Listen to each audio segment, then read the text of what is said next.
وہ اسے چھونے کی خواہش نہیں رکھتا۔ یہ بات وہ دن رات خود کو بار بار کرواتا تھا، لیکن اپنے ہی جذبوں سے انسان آخر کب تک نظریں چرا سکتا ہے؟ سینے میں ایک لوتھڑا ہوتا ہے جو دڑک دڑک کر سب کچھ عیاں کر دیتا ہے۔ ہیزل ہی وہ واحد لڑکی تھی جسے دیکھ کر جوانی کے ان گنت جذبات اس کے اندر انگڑائی لے کر بیدار ہوتے تھے۔ شاید وہ ان دونوں کے بیچ ایک جائز پاک رشتہ تھا جس کی وجہ سے ہمیشہ وہ جازم شاہ کی طلب رہی تھی۔ ان 2 سالوں میں یہ طلب اس کی رگو پے میں سرایت کر کے جازم کی جان کا آذار بن گئی تھی، مگر جازم شاہ کی غیرت اور انا یہ گوارا نہیں کرتی تھی وہ ہیزل کے قریب جائے، وہ بھی اس لڑکی کے قریب جس کی کوئی پہچان نہیں تھی۔ یہ جازم شاہ کو ہرگز گوارا نہیں تھا وہ ہیزل کی جانب قدم اٹھائے۔ اپنے کہے الفاظ اپنی قسم سے پلٹنا جازم شاہ کو بالکل گوارا نہیں تھا۔ یہ رخصتی میں اپنے بھائی کی وجہ سے کر رہا ہوں، ان کے حکم پر۔ وہ سوچتے ہیں میں تم سے بہت محبت کرتا ہوں، وہ مجھے میری محبت دینا چاہتے ہیں، لیکن وہ نہیں جانتے کہ میں تم سے بے تحاشا نفرت کرتا ہوں، اتنی نفرت جس کا مجھے بھی نہیں پتا میں کیسے بتا دوں تمہارے دھوکے کے بارے میں اپنے بھائی کو۔ کچرا تو میرے کپڑوں پہ ہی اچھلے گا۔ تم میری بیوی ہو مہمت، اور تمہاری ماں نے جو میری ماں کے ساتھ کیا وہ میں بھول نہیں سکتا۔ جو ہمدردی میرے دل میں تمہارے لیے تھی وہ بھی تمہارے نانا جان اور ماں کی وجہ سے ختم ہو گئی۔ جازم ایک ایک لفظ سنگینی سے بولتا ہیزل کی آنکھیں شدید گلابی کر گیا۔ مسٹر جازم شاہ، میں بھی یہ رخصتی صرف اپنی بہن کی وجہ سے کر رہی ہوں۔ میں اسے شاویز بھائی کے ساتھ خوش دیکھنا چاہتی ہوں۔ صرف شاویز بھائی کو پاکستان بلانے کے لیے میں اس شادی پر آمادہ ہوئی ہوں۔ ہیزل نے اس کی آنکھوں میں دیکھتے ہوئے اس پر ایک ایک لفظ واضح کیا تاکہ مقابل کو وہ احساس دلا سکے کہ ہیزل کے لیے وہ کوئی اہمیت نہیں رکھتا۔ یہ سچ بھی تھا، وہ صرف حیا کے لیے اس رخصتی پر آمادہ ہوئی تھی۔ وہ اسے بہت خوش دیکھنا چاہتی تھی، جو کہ شاویز کی ہمراہی میں ہی ممکن تھا۔ وجہ جو بھی ہو، یہ بات یاد رکھنا، تم جازم شاہ کی ملکیت ہو، جازم شاہ اپنی چیزوں پر کسی کی نظر پڑتی بھی برداشت نہیں کر سکتا۔ وہ ہیزل کی آنکھوں میں نفرت دیکھ کر بلبلاتے ہوئے اس کا جبڑا دبوچے گررایا۔ ہیزل نے سسکتے ہوئے اس کا ہاتھ اپنے منہ سے ہٹانے کی کوشش کی، جس پر وہ پوری قوت سے اپنی گرفت اور مضبوط کر گیا۔ وہ چند لمحے ہیزل کو سرد نظروں سے گھورتا رہا، پھر اسے چھوڑے وہ کمرے سے باہر نکل گیا۔ ہیزل اس کے جانے کے بعد اپنے بال مٹھیوں میں جکڑے درد و اذیت سے چلا اٹھی، جو جازم کے کہے الفاظ سے اس کے رگوں پے میں اتر رہی تھی۔ حیا ایئرپورٹ کی لاؤنج میں بیٹھی اپنی فلائٹ کا انتظار کر رہی تھی، جو کچھ گھنٹوں بعد کی تھی۔ اس نے ترکی جانے کے لیے اپنی فلائٹ بک کروائی تھی۔ وہ پاکستان نہیں جانا چاہتی تھی کیونکہ وہاں پر شاویز تھا اور وہ اپنی زندگی میں اسے نہیں دیکھنا چاہتی تھی۔ وہ نہیں چاہتی تھی کبھی وہ اپنے ہی جذبوں سے کمزور پڑتے اس انسان سے محبت کی بھیک مانگ اٹھے۔ وہ تھک گئی تھی اب اس کے اعصاب کمزور پڑنے لگے تھے۔ نفرت محبت کے بیچ کے فرق کو وہ کب سے بھول چکی تھی۔ ان 2 سالوں میں کوئی ایک بھی ایسا پل نہیں تھا جب اس نے اس ظالم کو یاد نہ کیا ہو۔ اس کے مارے گئے 2 تھپڑوں سے حیا کے گال جلا اٹھے تھے۔ وہ اسے طلاق دینے والا تھا۔ یہ سوچ کر ہی حیا کو اس کمزور تعلق سے نفرت ہونے لگتی تھی جو صرف 3 لفظوں کا محتاج تھا۔ 2 سال پہلے کا منظر پورے شدومت سے اس کی آنکھوں کے پردوں پر لہراتے پھر سے اسے بے چین کر چکا تھا۔ شاویز کی محبت سے محرومی کے بعد اس نے سب کی محبتوں سے دستبرداری اختیار کر لی تھی۔ ایک بات کا تو اسے اندازہ ہوا تھا، محبت سے زیادہ تکلیف دہ جذبہ اور کوئی نہیں ہوتا۔ شاویز کے جانے کے بعد محمد یلماز نے اسے ہر چیز کا ذمہ دار قرار دے دیا تھا۔ اس کی تکلیف، اس کے آنسوؤں کا سبب شاویز پر یقین کرنا ہی تو تھا۔ وہ اسے اپنے ساتھ ترکی لے جانا چاہتے تھے، وہ صرف حیا کو ہی اپنے ساتھ لے جانا چاہتے تھے۔ وہ اپنی خود غرضی پر ویسے ہی قائم تھے۔ وہ اپنے دل میں ہیزل اور آسن کے لیے جگہ نہ پیدا کر سکے، لیکن وہ اتنی خود غرض نہیں تھی کہ وہ اپنی ماں اور بہن کو چھوڑ کر چلی جاتی۔ آسن پاکستان چھوڑ کر جانا نہیں چاہتی تھی، وہ زمان شاہ سے کیے ہوئے عہد پر آج بھی قائم تھی۔ وہ بھی اپنے بابا سے کیے ہوئے وعدے پر قائم رہنا چاہتی تھی۔ اب اس کے علاوہ اس کے پاس تھا ہی کیا؟ وہ اس سے بچپن میں نہ جانے کتنی بار یہ وعدہ لے چکے تھے کہ وہ کبھی بھی کسی بھی حالات میں شاویلا نہیں چھوڑے گی۔ ان 2 سالوں میں وہ چہرے پر مسکراہٹ سجائے دن رات اپنی کمپنی میں کام کر رہی تھی۔ یہ کمپنی زمان شاہ کا خواب تھی، اس لیے وہ اس کمپنی کے ساتھ منسلک تھی۔ حیا گزرے ہوئے 2 سال یاد کرتی صوفے سے ٹیک لگائے آنکھیں موند گئی۔ یکدم وہ صوفے سے اٹھتی ایئرپورٹ لاؤنج میں چکر لگانے لگی۔ نہیں، میں ترکی نہیں جا سکتی، میں نانا جان کے پاس نہیں جاؤں گی۔ مجھے محبت راس نہیں آتی، چاہے وہ کسی کی بھی ہو۔ اب مجھے کسی کی بھی محبت، کسی کی بھی سپورٹ نہیں چاہیے۔ حیات زمان شاہ کو اپنی زندگی میں کسی کا بھی ساتھ نہیں چاہیے۔ وہ صوفے پر پھر سے بیٹھتی ٹیک لگائے بے بسی سے آنکھیں موند گئی۔ اس کے کمزور اعصاب چٹکنے لگے تھے۔ وہ ایک فیصلہ کرتی اپنا سامان اٹھائے ایئرپورٹ سے باہر آئی اور اپنے لیے ایک کیب بک کروائی۔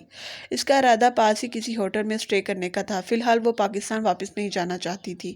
اسے کہاں جانا تھا وہ نہیں جانتی تھی، لیکن کچھ دنوں کے لیے اس کا ادھر بیلفاسٹ میں ہی رکنے کا ارادہ تھا۔ یقیناً شاویز تو اب تک پاکستان چلا گیا ہوگا۔ حیا نے ایک گہرا سانس لیتے سوچا۔ سردی کی شدت سے کپکپاتے ہوئے اس نے اپنے کوٹ کے بٹن بند کیے اور اپنے مفلر کو اچھی طرح خود پر لپیٹا۔ ہینڈ بیگ سے گرم اونی کیپ نکال کر اس نے سر پر لی۔ شدید سردی کی وجہ سے یہاں آس پاس بہت کم لوگ دکھائی دے رہے تھے۔ شام کے ڈلتے سائے گہرے ہو رہے تھے۔ اس وقت بیلفاسٹ میں جتنی سردی پڑ رہی تھی، دن کے وقت بھی رات کا سا سما ہوتا تھا۔ ہر وقت تو بارش کا مقام رہتا تھا۔ وقفے وقفے سے بارش برستی رہتی تھی۔ حیا نے اپنا ہینڈ بیگ اپنے سوٹ کیس کے اوپر رکھتے دونوں ہاتھ آپس میں رگڑتے ہوئے آسمان کو دیکھا جہاں بارش برسنے کو تیار تھی۔ وہ اپنے ہاتھوں کو مفلر میں لپیٹتی کیب کا انتظار کرنے لگی۔ یکدم اس کے پاس اذلان سکندر کی گاڑی آ کر رکی تو وہ ہڑبڑا اٹھی۔ وہ حیا کو دیکھتے ہوئے گاڑی سے اتر کر اس کے مقابل آ کھڑا ہوا۔ Hello miss Haya, what a pleasant surprise. Azlan Sikandar خوشگواریت کے احساس سمیت بولا۔ ہیلو مسٹر اذلان، حیا نے بھی مسکراتے ہوئے جواب دیا۔ آپ یہاں پر کیا کر رہی ہیں اور آپ کے ہسبینڈ کہاں ہیں؟ اذلان نے حیا کو اکیلے دیکھ کر اس کے ارد گرد نظریں دہراتے شاویز کو تلاش کرتے پوچھا۔ شاویز کو وہاں نہ پا کر وہ حیرت زدہ ہوا تھا۔ کل تک تو وہ اپنی بیوی کو لے کر انتہائی پوزیسو ہو رہا تھا، یہاں تک کہ اس نے کروڑوں کی ڈیل کینسل کر دی تھی، جبکہ آج اس نے اپنی کمسن حسین بیوی کو یوں اکیلا چھوڑ دیا تھا۔ اذلان سکندر کے لیے یہ بات کافی عجیب تھی، مگر جو بھی تھا، حیا کو اکیلے دیکھ کر وہ بہت مسرور ہوا تھا۔ وہ کل رات کی فلائٹ سے پاکستان چلے گئے۔ انہیں ضروری کام تھا۔ میری آج دن کی فلائٹ تھی، مگر وہ کسی وجہ سے کینسل ہو گئی تو میں پاس ہی کسی ہوٹل میں رات رکنا چاہ رہی تھی۔ میں نے کیب بک کروائی ہے، وہ آتی ہی ہوگی۔ حیا نے اذلان کے سوالوں کا جواب ڈیٹیل میں دیتے اپنی جان چھڑوانی چاہی۔ چلیں میں آپ کو ڈراپ کر دیتا ہوں۔ اذلان نے مسکراتے ہوئے پیشکش کی۔ نو تھینکس، میری کیب آتی ہی ہوگی، آپ کو فضول میں ہی دقت ہوگی، میں چلی جاؤں گی۔ حیا نے اسپاٹ لہجے میں انکار کیا۔ اسے اذلان سکندر کی پیشکش پسند نہیں آئی تھی اور نہ ہی اس کی بلا وجہ کی فرینکنس اچھی لگی تھی۔ مس حیا، میں پاس ہی ہوٹل میں ٹھہرا ہوں، میں وہیں جا کر آپ کو ڈراپ کر دوں گا، بھلا مجھے کیا دقت ہو سکتی ہے؟ اذلان کے بار بار اصرار کرنے پر حیا کے چہرے پر ناگواری برا تاثر ابھرا۔ اس سے پہلے وہ سخت جواب دیتی، اذلان کی اگلی بات پر اس نے اپنا لب دانتوں تلے دبائے اس کی بات کو غور سے سنا۔ مس حیا، میرا آپ کو ہوٹل ڈراپ کرنے کا مقصد آپ کے ساتھ بزنس سے وابستہ کچھ امپورٹنٹ ڈسکشن کرنا ہے۔ آپ نے کل میری پیشکش قبول کی تھی، میں جاننا چاہتا ہوں کیا آپ آج بھی اپنی بات پر قائم ہیں؟ کل ہوٹل میں میٹنگ کے دوران ہی وہ سمجھ چکا تھا حیا اور شاویز صرف برائے نام کا تعلق ہے۔ وہ حیا کے ڈیزائنز کے ساتھ ساتھ اس کی بے پناہ خوبصورتی اور کم سنی سے بھی متاثر ہوا تھا۔ اذلان سکندر بہت پرانا کھلاڑی تھا، اتنی آسانی سے وہ اپنے ہاتھ آئے شکار کو جانے نہیں دے سکتا تھا۔ وہ اس کی خوبصورتی اور ہنر دونوں کو کیش کرنا چاہتا تھا۔ وہ جانتا تھا شاویز شاہ اپنی بیوی کا اس کے ساتھ کام کرنا پسند نہیں کرے گا۔ یقیناً ان کے بیچ میں برائے نام کا تعلق بھی ٹوٹ جائے گا، پھر حیا کو کاندھا دینے والا صرف وہی ہوگا۔ حیا نے اذلان کی آفر کے متعلق کچھ پل سوچا اور پھر مسکراتے ہوئے اس کی آفر کو قبول کر لیا۔ اذلان سکندر نے مسکراتے ہوئے حیا کا سوٹ کیس اٹھا کر اپنی گاڑی کی ڈگی میں رکھا۔ وہ اذلان کے ساتھ فرنٹ سیٹ پر بیٹھی تو اذلان نے گاڑی سٹارٹ کر دی۔ شاویز نے سیدھا ایئرپورٹ کا رخ کیا تھا۔ ایئرپورٹ میں وہ اسے کہیں دکھائی نہیں دی۔ ایئرپورٹ اتھارٹیز میں اس نے پاکستان اور ترکی کی ریسنٹ فلائٹ میں حیا کا نام چیک کیا، لیکن حیا نام کی پیسنجر کا ترکی اور پاکستان کی فلائٹ لسٹ میں نام موجود نہیں تھا۔ اس نے غصے سے ایک مرتبہ پھر سے حیا کا نمبر ڈائل کیا جو اب آن تھا۔ شاویز کی جان میں جان آئی، مگر ایک دو بیل جانے کے بعد اس کا نمبر کاٹ دیا گیا تھا۔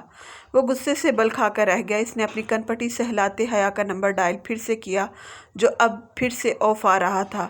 وہ اب کی بار غصے سے پیچ و تاب کھا کر رہ گیا۔ ایئرپورٹ سے نکلنے کے بعد وہ پچھلے 2 گھنٹوں سے جگہ جگہ حیا کو پاگلوں کی طرح ڈھونڈ رہا تھا۔ اپنے ہوٹلز کے آس پاس اس نے مختلف ہوٹلز میں چیک کیا تھا مگر اسے کہیں نہیں ملی۔ بس ایک دفعہ مل جاؤ حیا، تمہاری جان میں اپنے ہاتھوں سے لوں گا۔ شاویز نے غصے سے اسٹیئرنگ پر ہاتھ مارا۔ کہاں جا سکتی ہے وہ ڈرائیو کرتے ہوئے مسلسل سوچ رہا تھا۔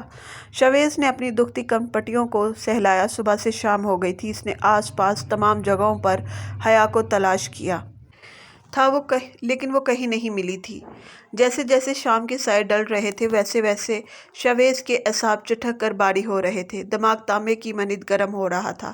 یکدم شاویز کے ذہن میں اسپارک ہوا۔ اس کے دماغ میں اذلان سکندر کا نام آیا۔ کہیں حیا نے مجھے نیچا دکھانے، مجھے اذیت پہنچانے کے لیے اذلان سکندر کی آفر قبول تو نہیں کر لی؟ کل بھی تو میرے وارن کرنے کے باوجود حیا نے میرے خلاف جاتے ہوئے اس کی آفر قبول کی تھی۔ یقیناً وہ اذلان سکندر کے پاس ہی ہوگی، ورنہ اس شہر میں وہ کسی کو نہیں پہچانتی۔ یہ خیال آتے ہی شاویز کی گرفت اسٹیئرنگ پر مضبوط ہوئی۔ رگوں میں دہکتا ہوا لاوا بھڑکا تھا۔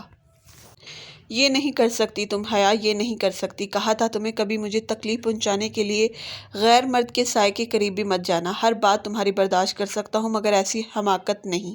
شاویز نے غصے سے اپنی گھنی بیئرڈ پر ہاتھ پھیرا۔ اگر وہ مجھے تمہارے آس پاس بھی نظر آیا تو چھوڑوں گا نہیں اسے آج میں۔ وہ غصے سے چیخا۔ اذلان کی ہرس زدہ آنکھیں اسے یاد آئیں جو حیا کی خوبصورت چہرے پر مانو ٹک ہی گئی تھیں۔ وہ اس کی موجودگی میں اپنی نظروں پر کنٹرول نہ کر سکا تھا۔ اگر حیا سچ میں اس کے ساتھ ہوئی تو وہ اس کی بیوی کو کن نظروں سے دیکھ رہا ہوگا؟ یہ سوچ آتے ہی شاویز کے دماغ کی رگیں پھڑک اٹھیں۔ اس نے اپنی گاڑی کا رخ اذلان سکندر کے ہوٹل کی طرف کیا جہاں وہ ٹھہرا ہوا تھا۔ ہوٹل کے ڈرائنگ ایریا میں داخل ہوتے ہی اس کی نظر اذلان اور حیا پر پڑی جو ایک ٹیبل کے گرد آمنے سامنے بیٹھے کافی پی رہے تھے۔ اذلان سکندر کافی پیتے ہوئے بہت گہری نظروں سے حیا کے خوبصورت چہرے کا معائنہ کر رہا تھا۔ یہ دیکھ کر شاویز کے سینے میں آگ کا لاوا بھڑکا۔ حیا کو دیکھنے کا حق صرف اس کے پاس تھا، وہ صرف اس کی تھی۔ کوئی کیسے اس کی حیا کو دیکھ سکتا تھا؟ شاویز ایک ہی چست میں ان دونوں تک پہنچا۔ شاویز کو دیکھ کر حیا یکدم بلخلا کر اپنی چیئر سے اٹھ کھڑی ہوئی۔ وہ اچھی طرح جانتی تھی شاویز کا اپنے لیے جنون، اپنے لیے دیوانگی۔ یہاں آ کر تو وہ بھی اس کے جنون کے سامنے ہار جاتی تھی۔ شاویز کی سرخ نظریں اپنے اوپر محسوس کرتے حیا کا دل بے تحاشا تیزی سے پہلو میں دھڑکنے لگا۔ ہتھیلیاں پسینے سے تر ہو گئیں۔ شاویز کی سرخ آنکھوں سے وہ سرد سے اپنی نظریں چرا گئی۔ اذلان سکندر اطمینان سے اپنی چیئر پر بیٹھا شاویز کو استزائیہ نگاہوں سے دیکھ رہا تھا۔ وہ اسی ملک کا رہائشی تھا، یہاں کا نامور بزنس مین۔ شاویز کی طرح ہی وہ مضبوط چٹانی بدن رکھتا تھا۔ لندن کے ہائی فائی اسکول سے اس نے فائٹنگ کی کلاسز لے رکھی تھیں۔ وہ منٹوں میں شاویز کو مسل کر رکھ سکتا تھا۔ ویسے بھی وہ اپنے سامنے موجود لڑکی کے حسن سے کافی متاثر ہو چکا تھا۔ وہ یہ بھی سمجھ چکا تھا شاویز اور حیا کا تعلق بہت کمزور ہے جو کسی بھی وقت ٹوٹ سکتا تھا۔ ایسے میں وہ حیا کو سہارا دے کر اسے تھامنا چاہتا تھا لیکن سامنے کھڑے شخص کے جنون سے وہ چاہ کر بھی مقابلہ نہیں کر سکتا تھا۔ وہ ان کا کمزور تعلق تو دیکھ چکا تھا مگر مقابل کی سرخ آنکھوں میں دیوانگی کی ایک جھلک تک شناسائی حاصل نہیں کر پایا تھا، اس لیے وہ اطمینان سے بیٹھا تھا۔ شاویز حیا کو گھورتا اذلان کی طرف متوجہ ہوا جو چیئر پر کافی سکون سے آرام دہ حالت میں بیٹھا تھا۔ اس کا اطمینان شاویز کو آگ لگا گیا۔ اس نے اذلان کی طرف جھکتے اس کا گریباں دبوچ کر ایک زوردار مکہ اس کے جبڑے پر دے مارا۔ کہا تھا تم سے میری بیوی سے دور رہو، لگتا ہے تمہیں شرافت کی زبان سمجھ نہیں آتی۔ شاویز اس کی کرسی پر اپنا ایک پاؤں رکھے اس کا کالر پکڑے گرایا۔ اذلان سکندر اپنے ہونٹوں سے نکلنے والا خون انگوٹھے سے صاف کرتا مسکرا اٹھا۔ میں تمہیں ہلکے میں لے رہا تھا، تمہارا ہاتھ تو کافی بھاری نکلا۔ اذلان سکندر نے مسکراتے ہوئے کہا اور جواباً زوردار مکہ شاویز کے منہ پر دے مارا۔ اب کی بار حیا کے منہ سے چیخ نکلی تھی۔ تم واقعی میں مجھے ہلکے میں لے رہے تھے اذلان سکندر؟ سامنے کھڑی لڑکی پر میں انجانے میں بھی کسی کی پڑتی نظر برداشت نہیں کر سکتا۔ تمہیں کیا لگا تمہاری ہوس زدہ نظریں شاویز شاہ اپنی بیوی پر پڑتی برداشت کر لے گا؟ شاویز نے اذلان کا بازو مروڑتے اس کی کمر کے ساتھ لگاتے اسے پیچھے گردن سے دبوچ کر ایک زوردار ٹھوکر اس کے گھٹنے پر دے ماری۔ وہ درد سے کرا اٹھا تھا۔ شاویز نے بنا اسے کوئی موقع دیے نیچے جھکا کر اس کا منہ ٹیبل پر رکھے اذلان کی گردن دبوچی، جس سے وہ حرکت کرنے کے بھی قابل نہ رہا۔ چھوڑوں گا نہیں میں تمہیں شویز شاہ، میں تمہیں برباد کر دوں گا۔ اذلان سکندر گررایا اور اپنی پوری کوشش کے باوجود خود کو چھڑوا نہیں پا رہا تھا۔ اس نے واقعی میں شویز شاہ کو بہت ہلکے میں لے لیا تھا۔ شویز شاہ کے جنون سے مقابلہ کرنا کسی کے بس کی بات نہیں تھی۔ حیا لب کاٹتی اذلان سکندر کی غیر ہوتی حالت ترہم آمیز نگاہوں سے دیکھ رہی تھی۔ اسے اب افسوس ہو رہا تھا کہ آخر کیوں اس نے اذلان کی آفر قبول کی۔ شویز کیا کر رہے ہیں؟ چھوڑیں اسے۔ یقیناً ہوٹل انتظامیہ نے پولیس کو کال کر دی ہوگی، وہ آتی ہی ہوگی۔ حیا نے آس پاس نظریں دورائیں۔ ہوٹل پر بیٹھے بہت سے لوگ ان کی طرف متوجہ تھے۔ یہ پاکستان نہیں ہے جہاں آپ کو آپ کا نام سن کر ہی پولیس چھوڑ دے، چلیں یہاں سے۔ حیا نے اس کا بازو پکڑا جسے شویز نے جھٹکے سے چھڑواتے ہوئے ایک قہر بھری نظر اس پر ڈالی۔ تم سے تو میں بعد میں حساب لوں گا، پہلے اس ذلیل انسان سے لے لوں۔